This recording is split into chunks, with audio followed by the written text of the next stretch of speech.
All right, ladies and gentlemen, this will be another video. I'll be looking to debrief the English Bill of Rights question set with you. This question set has been available on Edsby since about week 3, but in case you're having difficulty getting the correct answers, or if you've just hit your frustration limit on retaking it, you do have unlimited retakes, but I understand if maybe stuff's going on and you would kind of like to look over the reading with me.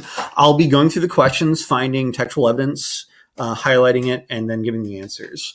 So the questions numbers are randomized, so it might not be the exact same order that I'm doing them in, but all the content is here. All the correct answers remain the same. And please, if I gave specific instructions on the Edsby post for how you can get your points back, make sure you're doing that.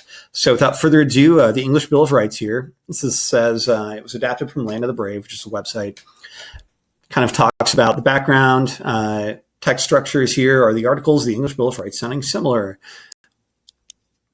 And then it kind of summarizes it up and how it relates to the later Mutiny Act and some other things. So just looking at the text structures here, it's going to tell us a little bit about what it is, what its background is, and then comparing it to documents that were very important to us, or more important than this one, let's say, like the Declaration of Independence, the U.S. Constitution, and things like that. So again, the big picture idea here is that documents from arguably a different country, England, the Magna Carta and the English Bill of Rights in particular, had significant influence on American documents, specifically the Constitution, the Declaration of Independence.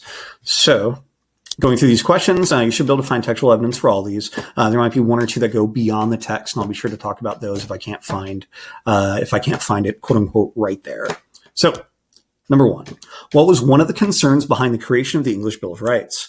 So you have 4 choices there: that the Dutch would invade England, that King James had fooled England, that the U.S. did not have its freedom from England, and that the crown retained too much power. So we should go back to the text, and we're looking here. And there's other places in the text where it talks about this, but it says it ultimately gave Parliament power over the monarchy. Monarchy, of course, being the king. Says its influence of the U.S. Bill of Rights.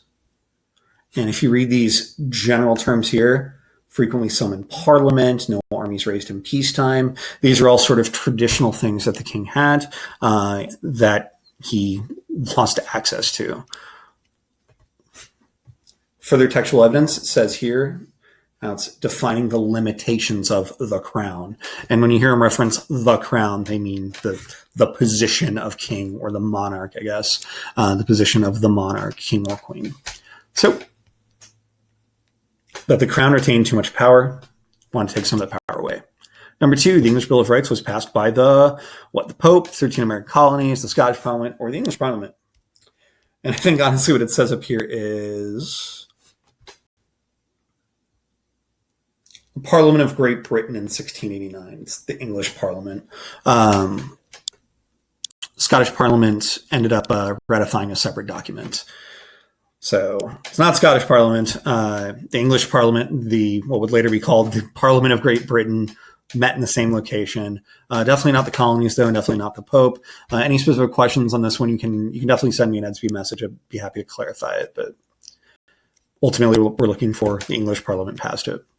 Question 3, did the English Bill of Rights create separation of powers? Did it limit the powers of the king? Did it enhance the democratic process? Or did it do all of these things? And you can see there that all of these things is marked. So let's find those in the text. So we're looking for any reference to separate powers. We're looking for any limitations on the king, which we've already seen. And we're looking for anything that enhances, that is to make bigger or better or more important, the democratic process. So we might be looking for allusions to things like voting or passing laws through representatives or parliament. So let's look. Well, we can say here that it definitely limits the powers of king. We can see that it guarantees free elections and frequent meetings of the parliament.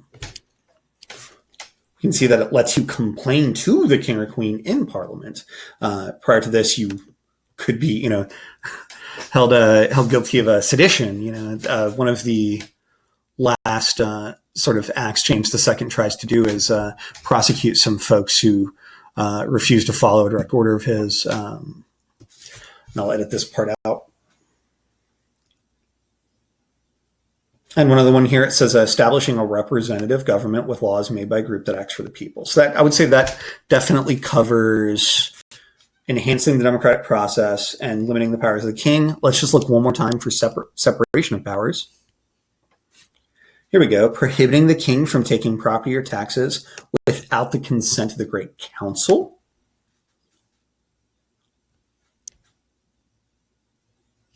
And confirming the rights of Parliament and the people and defining limitations of the crown. I'd say both of those provide evidence of separation of powers. The king can do these things, Parliament can do these other things. Some things require approval of the other. Some things can only happen with joint approval of both parties. Those are kind of the ideas of, that's the kind of core idea behind separation of power. So all those answers are correct, and we're going to move on now. Question 4, what king and queen signed the Bill of Rights being sworn in? This is going to be one of those right there questions. The answer is going to be William and Mary. William was James II's son-in-law. It says here, signed by William III and Mary II, who became co-rulers in England after the overthrow of King James II.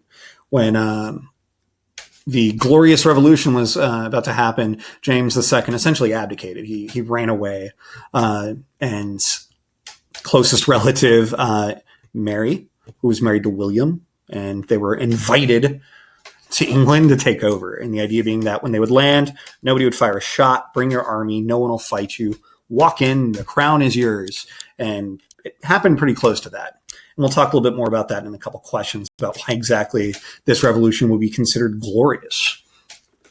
Let's move on to question 5. What happened to sovereignty after the Bill of Rights? So that word sovereignty, we have the word sovereign, and you can even see the word reign in there, which means to rule. So when you think of the word sovereign, it's a quarter 1, semester 1 vocabulary word where you talk about power. So what happened to power after the English Bill of Rights? So it either remained with the king, it went from the king to Parliament, it went from Parliament to the king, or it was taken from Parliament and given to the people. Now, that fourth one, we're not there yet. This is the 17th century, the idea of true modern democracy hasn't really come around yet. It's certainly being talked about, but nobody was really going to go like, hey, we're going to get rid of the king and let everybody vote in a free election. We're not there yet, but we are at a place where we're sort of taking power from the king and giving it to this representative body called Parliament. So it was taken away from the king and given to Parliament. It kind of talks about how Parliament should be summoned, how Parliament should have power over the monarchy. This would be some of the evidence you'd be looking for in the text to answer that question.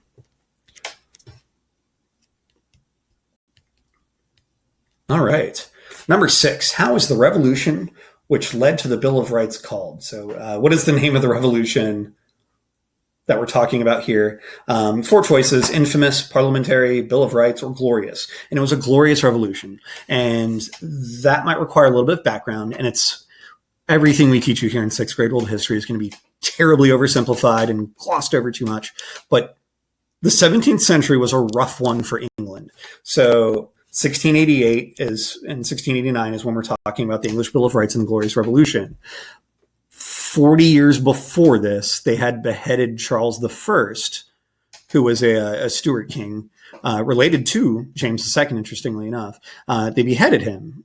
And then they set up essentially a Oliver Cromwell and a little bit military dictatorship. It was the Commonwealth government, a protectorate that was very, very, very religious. And again, you can read more about that stuff, and you'll probably learn a little bit more about it if you move on to post-secondary European history classes. But the 17th century is a tumultuous time for not just England, but everywhere. And the mid-17th century, England fought a civil war, beheaded its king, had a dynasty of Puritan religious folks in charge, eventually invited the old king's relatives back, let them restore the monarchy, and then a few decades later, ready to get rid of their king again. So it was a glorious revolution because hey, a bunch of people didn't die this time. So the glorious revolution of 1688, when the invited monarch of the Netherlands came back and took over. So number 6, glorious revolution. Okay. Moving on to number 7, what document signed in 1689 guaranteed the rights? That's one of those right there questions. I'm not going to scroll up for that. It's the English Bill of Rights. It's what we're talking about here. Social contract, we might remember from the first semester, that's usually a bit more abstract, but you might notice that the concept of social contract is visible in the English Bill of Rights because there are expectations that, certain parties have to do certain things for peace to continue. And remember, that is one of the sort of core concepts of social contract, is that by living, by breathing air somewhere, you are sort of agreeing to adhere to certain rules and processes. So not the Petition of Rights, and it's not the Mayflower Compact, which Mayflower Compact we'll talk about in future weeks. Moving on to question 8, same answer again. What was an act signed in 1689 that reduced the power of the king and shifted power to Parliament? So 2 parts of that question right there. If you know the year and you know it's a legal act of some kind, that'll be great and you get it. But if you didn't remember that, but you do remember that it reduced the power of the king and shifted the power to Parliament, and think of this as, say you're taking this on an AP exam someday or a semester exam, or you're just trying to remember what's the importance of this document. Reduce the power of the king and shifted power to Parliament. It didn't shift power to the people. It didn't reduce the power of the king in favor of minor barons, because that would be more of a Magna Carta thing. So just know that, all these, doing these questions, even when it's a right there kind of question, can still help you get a little better at this process. Moving on the list, number 9, the English Bill of Rights either did or did not influence American views about government. And I hope I've shown you at this point that yes, the English Bill of Rights did influence American views about government. But let's scroll back up and just look for 1 or 2 pieces of evidence. So in our Bill of Rights, we have a section that talks about no excessive fines, no cruel or unusual punishments, which, despite being pretty clear language, is something that means different times for different people. But just know that, that's in the English Bill of Rights, and it's also in the U.S. Bill of Rights. What else? We find one more here where it talks about the right to complain to the king or queen. And it says free speech. More specifically, it would be a right to petition the government. So if the government is doing something you disagree with, you have the ability to write a letter, and they have to read it. They can't just go, this dude sent us a letter, let's go arrest him and torture him, and things like that. Let's go put excessive fines on him. They don't do that either. Let's see, prohibiting the king from taking property or taxes without the consent of the Great Council. That one's a little bit more subtle. We obviously don't mention kings a whole lot in our documents, but levying taxes is a legislative act in our government. And that's one of the things that's written specifically. Like, the different articles of the Constitution are going to say which parts of the government can do which things. So the president can't pass a tax. Congress passes it, and then the president signs it into law, just for an example. So moving down the list, it did influence. All right. So question number 10, and it looks like just a few more. Ideas from the English Bill of Rights were included in and it gives you some choices. The Magna Carta came way before. The 14th Amendment, not really what we're specifically talking about. Declaration of Independence. Yes. Social contract, again, it's more abstract. So yeah, Declaration of Independence, sure. And so let's find some evidence of that.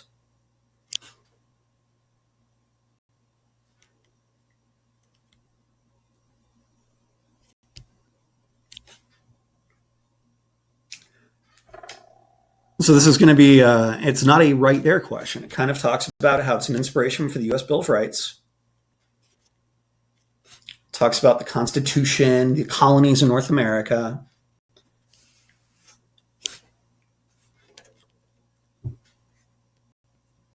The Declaration of Independence, very similar to a Declaration of Rights in this case. This is going to tell you, and this is going to require you to go a little bit beyond the text.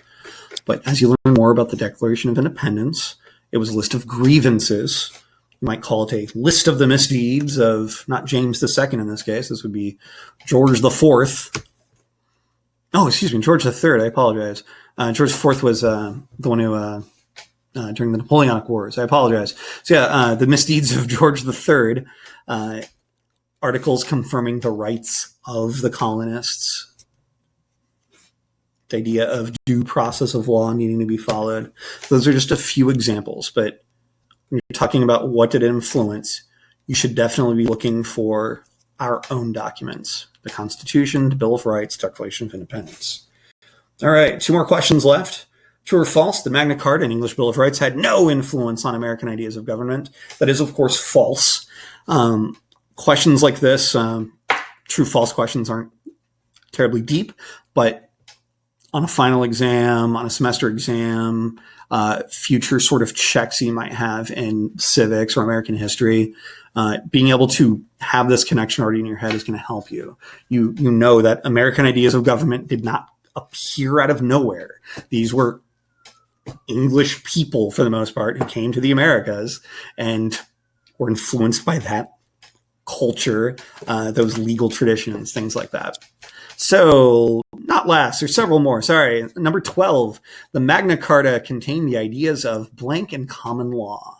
And we have monarchies, naturalization, tyrannies, limited government is what we're looking for as the answer. Limited means it doesn't do as much, or it doesn't have as much power. Remember, that's kind of one of the central themes of what we've been talking about with this document, is that we're sort of seeing power shift from a traditional source of power, a king, and moving to new places, an elected group of representatives that requires consent. And I'm looking for a reference to common law now.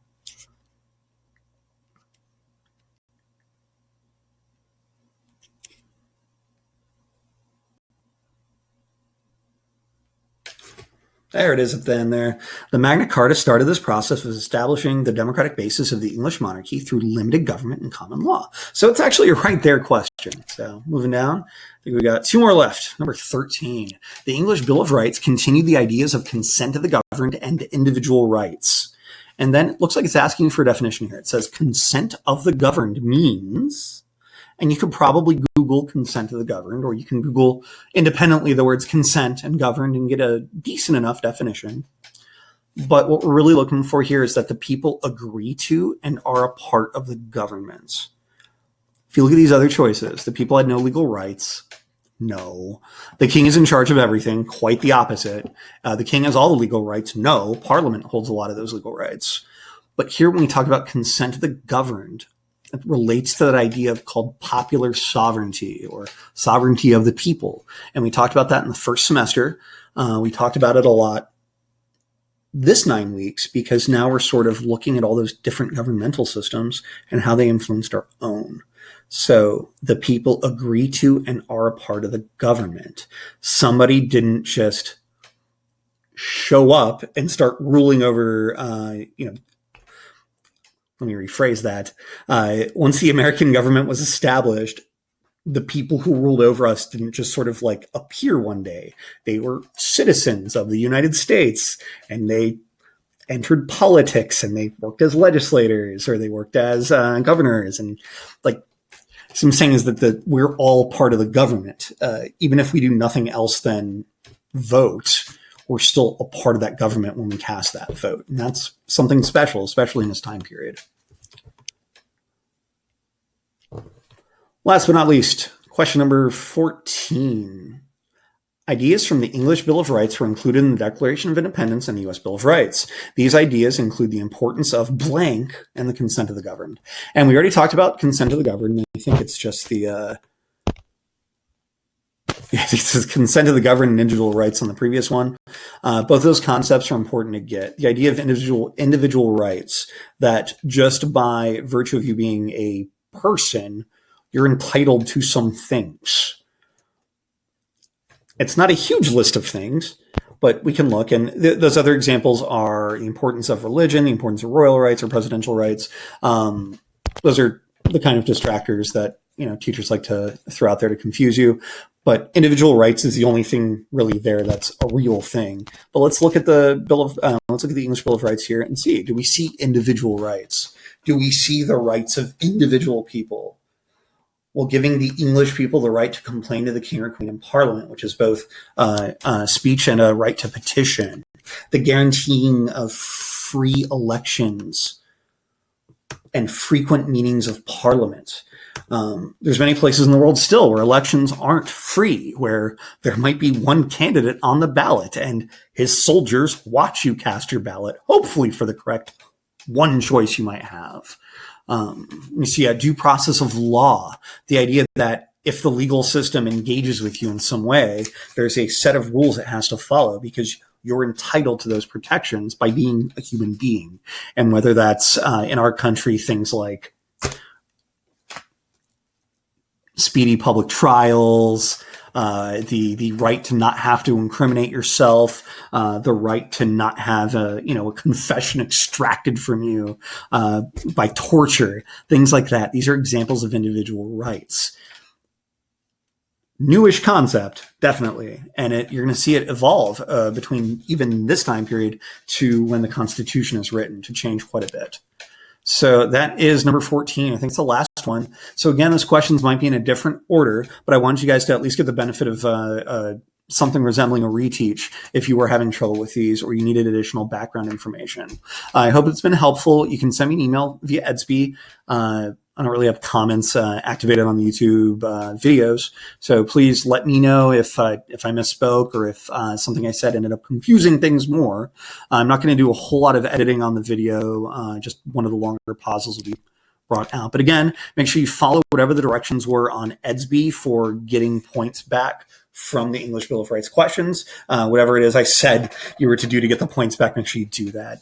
Again, just send me an email if there's any questions, and I'll see you in the next video. The Magna Carta. All right. See you shortly.